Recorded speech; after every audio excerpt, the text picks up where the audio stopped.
आज क्षेत्रमिति का बहुत ही महत्वपूर्ण क्वेश्चन हम पढ़ने वाले हैं एनसीईआरटी का 13.4 लेसन का, ठीक ना। तो उसमें क्वेश्चन दिया हुआ है, तो इस क्वेश्चन के हिसाब से हम ऐसा डायग्राम क्या कर सकते हैं, ड्रॉ करेंगे। और उस डायग्राम ड्रॉ होने के बाद आपको बोल क्या रहा है कि यहाँ पे एक शंकु दिया हुआ है, ठीक ना।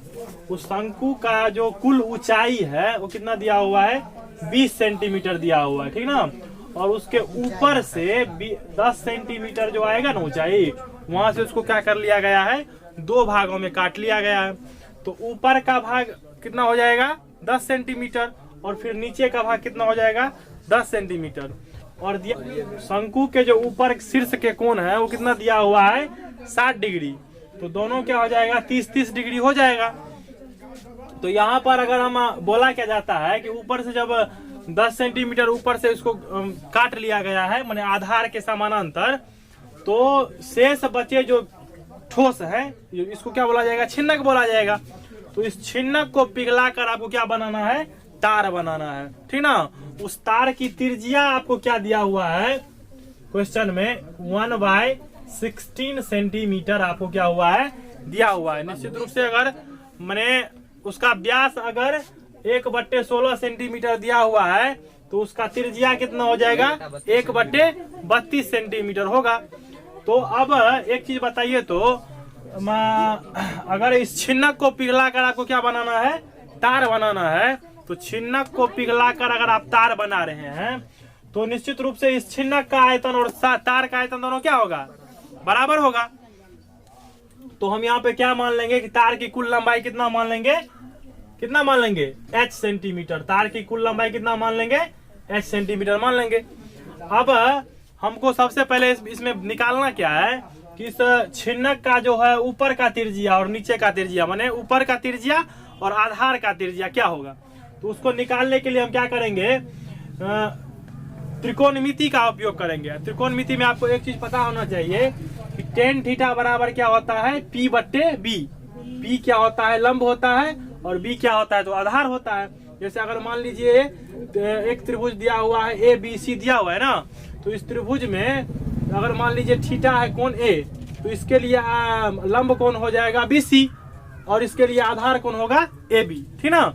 तो अब हम यहां से क्या करेंगे कि त्रिभुज AOL लेंगे, त्रिभुज AOL लेंगे, ठीक ना। त्रिभुज AOL में अगर हम tan 30 निकालेंगे तो tan 30 बराबर कितना होगा, इसके लिए लंब को क्या हो जाएगा, OL होगा। OL बटे आधार कितना हो जाएगा, इसके लिए AO होगा, ठीक ना। तो इसको अगर हम सॉल्व करेंगे तो tan 30 बराबर कितना होता है, 1/√3, ठीक ना। और OL बटे OA का वैल्यू कितना दिया हुआ है, 10 सेंटीमीटर दिया हुआ है, ठीक ना। तो अब OL बटे 10 हो गया, तो इसको हम अगर क्रॉस मल्टीप्लीकेशन करेंगे तो OL बराबर कितना हो जाएगा, 10/√3। अब इसको मैंने रेशनलाइज करेंगे, क्योंकि रूट नीचे में नहीं रहना चाहिए। तो इसको अगर हम रेशनलाइज करेंगे तो क्या हो जाएगा, 10/√3। ऊपर भी √3 से गुना कर देंगे, नीचे भी √3 से गुना कर देंगे। तो गुना करने के बाद हमको क्या मिलता है, OL बराबर 10√3/3, ठीक ना, इतना सेंटीमीटर। तो ऊपर का त्रिज्या कितना आपको आ गया है, 10√3/3 सेंटीमीटर आपको आ गया, ठीक ना। उसके बाद हम क्या करेंगे, बड़ा वाला त्रिज्या निकालेंगे, तो फिर वही ट्रिगोनोमेट्री का इसमें भी यूज करेंगे।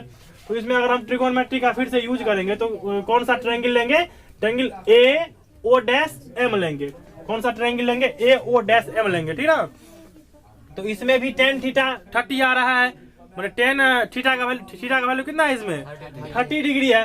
तो tan 30 डिग्री बराबर क्या हो जाएगा, O'M बटे O'A, समझ रहे हैं ना। तो अब यहाँ पर क्या करेंगे, tan 30 बराबर फिर कितना हो जाएगा, 1/√3। उसके बाद OM आपको पता नहीं, वही निकालना है आपको। तो OM को OM ही लिखेंगे, O'M ही लिखेंगे, ठीक ना। और उसके बाद आपको पता है कि O'A कितना है आपको, O'A यही है ना, O'A आपको कितना पता है, 20 सेंटीमीटर पता है ना। तो यहाँ पे क्या लिख देंगे, O'A 20 सेंटीमीटर लिखेंगे। उसके बाद अगर हम इसको क्रॉस मल्टीप्लीकेशन करेंगे तो फिर कितना आ जाएगा, O'M बराबर 20/√3, 20/√3। आएगा ना। उसको फिर रैशनलाइज करेंगे, ऊपर नीचे √3 से मल्टीप्लाई करेंगे। मल्टीप्लाई करने के बाद O डैश M आपको कितना आ गया है 20 √3/3। यहाँ पर √3 को √3 से मल्टीप्लाई किया जाता है तो कितना आएगा 3 आएगा। जैसे अगर मान लीजिए √m है और फिर उसको √m से ही मल्टीप्लाई करेंगे तो इससे जो रिजल्ट हमको आएगा कितना आएगा, रूट के अंदर जो रहता है वो आ जाता है। समझ रहे हैं ना। उसके बाद यहाँ पर आपको ऊपर का त्रिज्या भी मिल गया, कितना आया है 10 √3/3 सेंटीमीटर। और आधार का त्रिज्या भी आ गया कितना 20 √3/3 सेंटीमीटर। समझ रहे हैं ना है?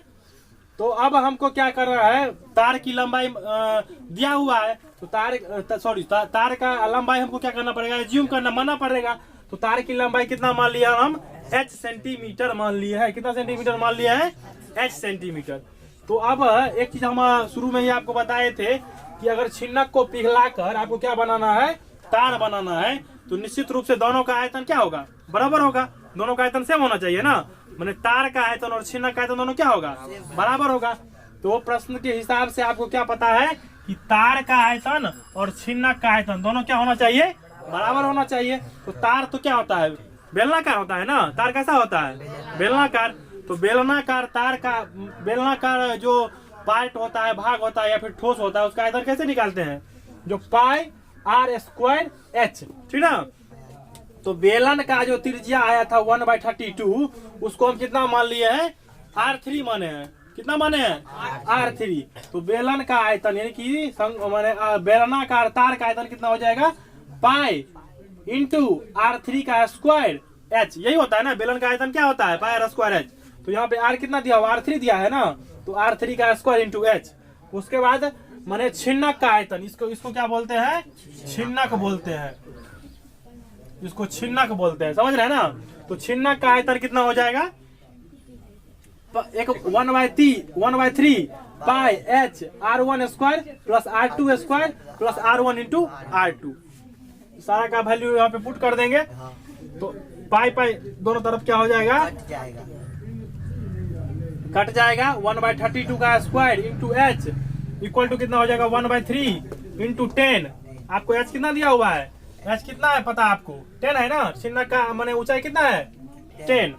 तो h हो गया 10। उसके बाद r²h, यहाँ पे आपको r² कितना निकला है, r² निकला है आपको 10 √3/3। इसका जो हम स्क्वायर करेंगे तो 10 जाए कितना हो जाएगा 100, √3 इंटू √3 कितना हो जाएगा 3 हो जाएगा, और 3 3 जा 9 होगा। यहाँ पे 9 आ गया। उसी तरह हम अगर माने r2 का अगर स्क्वायर करेंगे तो कितना आएगा, r2 आपको इतना है ना, इसका स्क्वायर करेंगे तो क्या होगा 400 इंटू 3/9 हो जाएगा। और r1 इस दोनों को मल्टीप्लाई करेंगे तो कितना आएगा, इसको और इसको मल्टीप्लाई करेंगे तो कितना आएगा, हाँ 200 इंटू 3/9 कितना आ गया है 200 गुने 3/9। समझ रहे हैं ना। अब हम क्या करेंगे, अगर यहाँ पे सारा का सारा अगर मैंने कट रहा है सभी को क्या कर देंगे, कट कर देंगे। 3 3 जा 9, 3 3 जा 9, 3 3 जा 9, पूरा का पूरा क्या हो गया, कट गया। तो उसके बाद 32 का स्क्वायर कितना हो गया 1024। तो 1/124 इंटू h इक्वल टू 10/3। इस दोनों को मल्टीप्लाई करेंगे तो 10/3 होगा ना। उसके बाद ब्रैकेट है, इस तीनों को हम क्या करेंगे, माने फ्रैक्शनल ऐड करेंगे, ऐड कर देंगे तीनों को ऐड करने के बाद कितना आएगा 100 plus 400 plus 200/3। h equal to कितना हो जाएगा, इसको इधर लाएंगे, इधर लाने पर h इक्वल टू कितना हो जाएगा 10 इंटू 700 इंटू 1024/9 आ गया। h इक्वल टू कितना आया, सारा का सभी को मल्टीप्लाई करेंगे तो कितना आया है 7168000, ठीक ना, बाय 9। उसको उसके बाद क्या करेंगे, डिवाइड करेंगे। डिवाइड करने के बाद कितना आता है h equal to 79644.44 centimetre. Answer इसको मीटर में निकाल लेंगे क्योंकि बहुत बड़ा है, उसको मीटर में निकालेंगे तो 100 से क्या करेंगे, डिवाइड कर देंगे। 100 से डिवाइड करने पर आपको कितना आता है 7964.4444 मीटर। इतना नहीं भी लिख सकते हैं आप, 2 भी लिख सकते हैं, कोई दिक्कत नहीं होगा। तो तार की लंबाई कितना हो गया है 7964.44 लिख सकते हैं, ठीक ना। डिसिमल के बाद 2 डिजिट लिख दिया तो हो गया कंप्लीट। इतना मीटर आपका क्या आ गया है, तार का आंसर, ठीक है ना। तार की लंबाई तो तार की लंबाई कितना हो गया, इस तार की लंबाई कितना आया है 7964.644। समझ रहे ना आप? इस क्वेश्चन को लगता है अच्छे से समझ गए होंगे। Yes sir. Yes sir, thank you.